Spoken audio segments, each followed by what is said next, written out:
Hi, Tremayne. Thank you so much for joining us on today's Nonprofit Hive interview.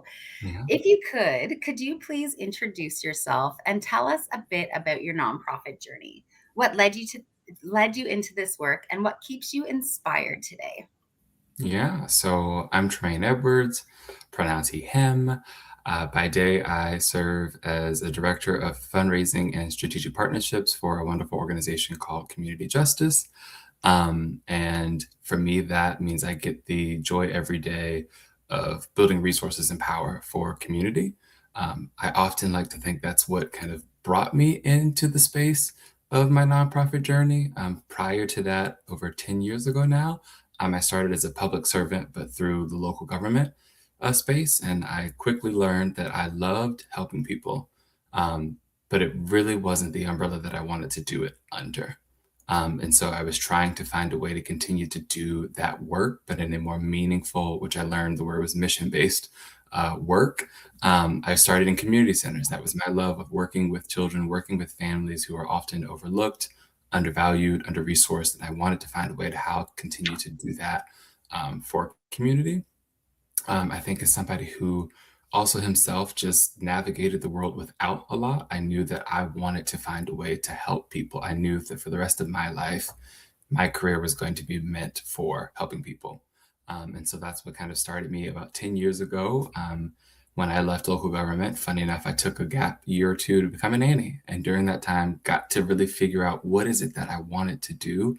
And I really got my first starts into the fundraising space of helping in that same community that I left under local government, working to open a food co-op in a food desert. So that became my first start of meeting people at bars and literally getting people to sign up and give us money towards our cause.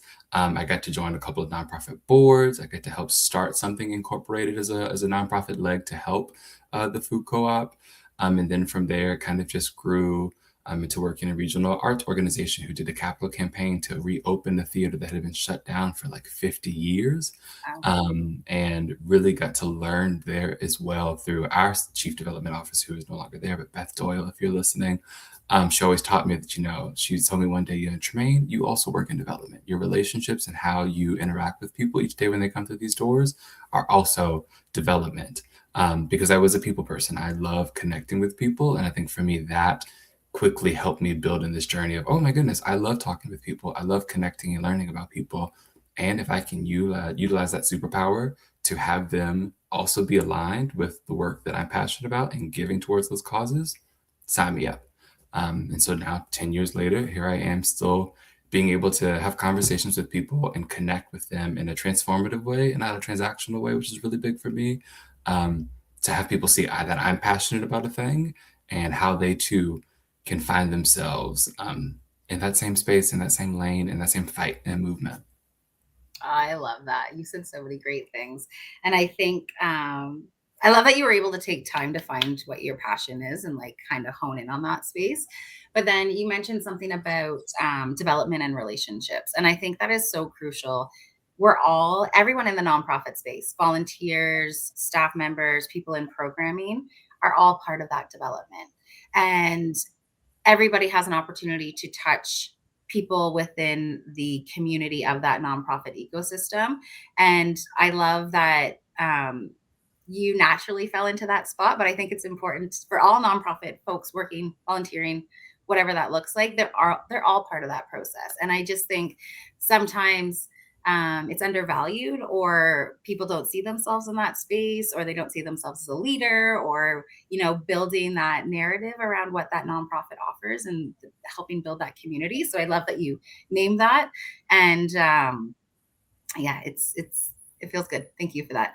Yeah. So throughout all of that, it sounds like you've had some really amazing experiences. What's one part of the work that lights you up the most? It sounds like community is a big part of that, but I'd love to hear like a story or a project or impact moment that reminds you of why you do what you do. There, I feel like I'm blessed enough that there have been so many opportunities that remind me why I continue to do, even as a former CEO, used to joke the crazy work of fundraising because it's a fun world and it is also a chaotic world. It can be, especially if you're not comfortable doing the yes, I love relationships and it still comes with an ask. You have to ask people for money.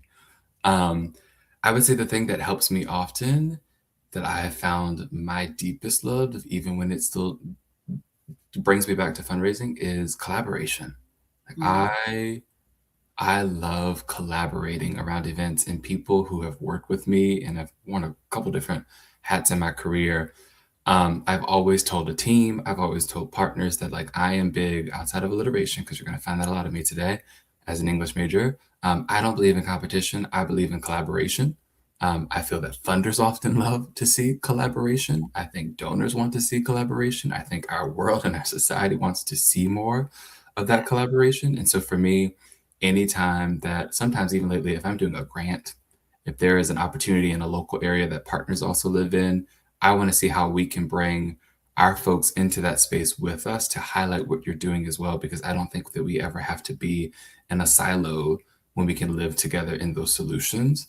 And so collaboration is like my favorite thing to do. And I feel like it would be hard to call out just one because I've enjoyed all of them.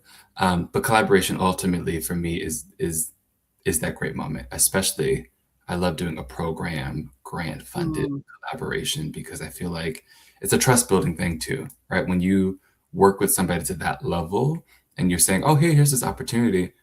We could have done it ourselves. I want to actually do it with you. Like, I want to expand on this opportunity and strengthen what we can do together as a community." I feel like it's a great trust building moment. And again, gets us away from transaction. It moves us more into transformational work of how we can continue to do this together. So that was my nice political way of not calling out just one for all the ones that I've enjoyed, but the umbrella of it still being collaboration has been my most favorite part of the work, and like pulling that's people into the work and not just saying, "Oh, can you support it?" No, here, can you think with me and mhm. actually like support this through time, talent, treasure, and ties. That's a nice wrap up there. I love collaboration. I think it is. I agree with you. It's one of my highlights as well. And finding partners to do that with is sometimes tricky. So I actually would Mhm. love to like continue diving down that path. Okay. What is one of your go-to ways to find partners or collabs? Like what do you do in your space to invite people in to learn more? Like do you do the research, or are you asking the community to say, "Hey, we're looking for a partner to do X"? I'd love to hear like Mm. what's your best way to find collaborative partners? I'm a little sleuth, so I love to just be a former executive coach of mine used to tell me all the time, I love to get in the weeds. I mean, maybe that's because I'm an overthinker and an English major, which I think bodes well for fundraising, to get in the weeds. But I love to find people a little bit organically, right? So then I can also see, I'm bad at phrases, but I think there's one that I'm not even gonna attempt to try it, but like see, in the light of day, like see what you look like at all different parts of the day. Yeah. Sorry to the actual person who's made that phrase. But I love to find folks in the community and see what they're in the community doing. Prime example, I'm currently in my home state of Virginia, right? And our work is around CVI, it's around safer communities. And I know that there are partners that are in this community, and I know there's untapped potential in these communities. And so I found some of those. I'll go to your Instagram, I may go to your LinkedIn, like I'll follow your newsletter. I want to find the opportunities, what you are doing. I want to volunteer and show up for those as well, and learn intentionally like what it is that you are doing. And then I've seen it almost undercover, if you will, to be like, oh, great, this is what I totally want to be behind. Versus, I feel sometimes if you do a big, wide announcement of a partnership, Yeah. I wouldn't want somebody to also feel like they have to work themselves into alignment to be with us. I want you like to naturally be who you are as an organization, the work that you do unapologetically, and work together that way. Brilliant. I love that you are sleuthing your way through those things. It's but honestly, it is understanding how people operate in front of the scenes and behind the scenes. Like I think that is so fundamental, and yeah, it gives you a great sense of what's possible too, because sometimes you don't even see your unique offering within your own organization. It may take somebody else to say, "Hey, you do this really well. Can we partner? This is a Hmm. cool opportunity." Thank you for sharing that. Yeah. Um, One question. What's one challenge or shift you're currently navigating in your organization or the sector? How are you approaching it, or what kind of support would help? I would say, though I don't feel like it's unique to us, but I think a lot of us are feeling it too, is just the shift that happens with any administrative change and the priorities that happen and the funding that goes along with it, right? We have a lot of partners that, through efforts of organizations like ours at the national level, a couple of years ago, there was this really big bipartisanship led movement that allowed for tons of organizations across the country and the states to receive funding that has led to now the third year, some lowest historic drops across the country in gun deaths, which is amazing. And again, with priorities shift, so does the funding. And so many of those partners then lose that funding. And if they lose it unexpectedly, right? Folks like us who are advocates at the national level continue to build that storytelling, then have to find new ways of how can we show up for these organizations and support them.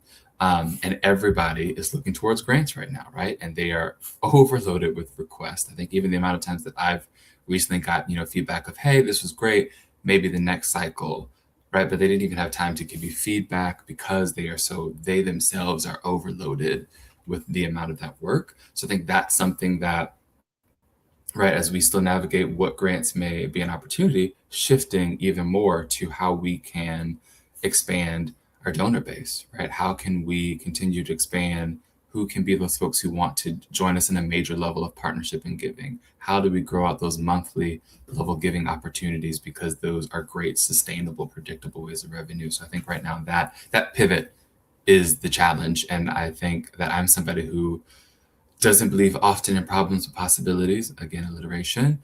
But I think I'm in that pivot learning moment of, okay, here's what's actually happening right now for us.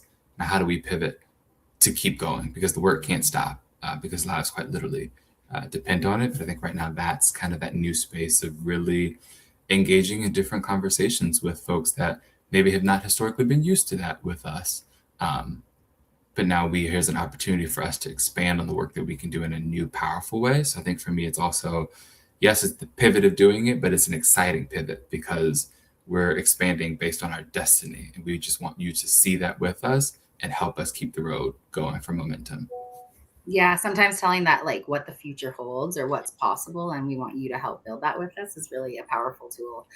I think it's interesting. Like obviously in the states, funding. I'm in Canada, and we've watched what's been happening, and I think it's happening across the globe in different ways. But it's Mm, interesting. I'm finding that people are donors are like honing in on this is what I actually want to contribute to.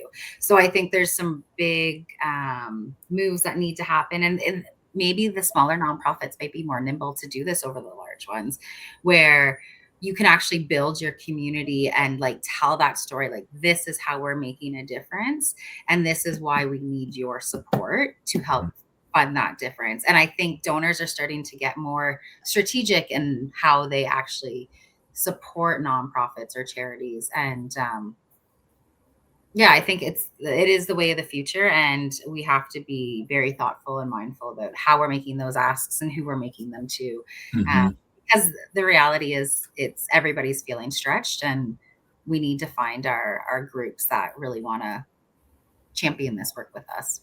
mhm. So, how have conversations or connections through the nonprofit profit hive help shape your work or perspective? Is there a person you met or an idea that stuck, or just the simply of not or feeling like you're not doing it alone?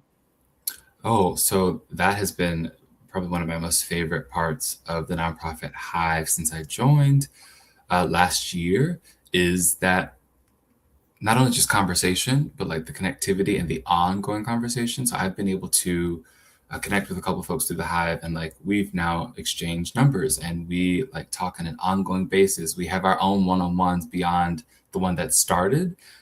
We've been able to share resources with each other. Folks have been able to share templates with me, as often in nonprofit world, it's teams of one and starting out small, mighty teams.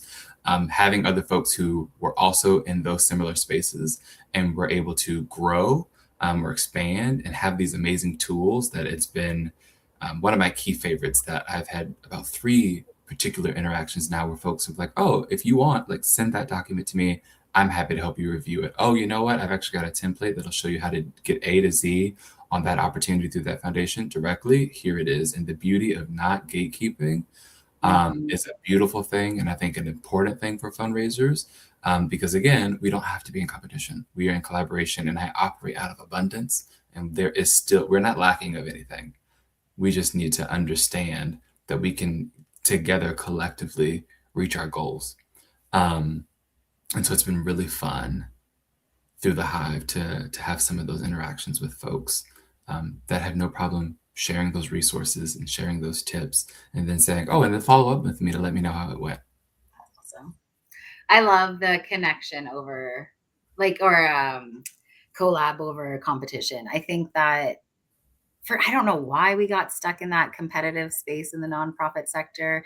And I know like regionally we are potentially in competition with some of the donor dollars, but at the end of Mm. the day there's we as a sector are doing such great work and we need to support one another more. So I love how you frame that. It was chef's kiss for me.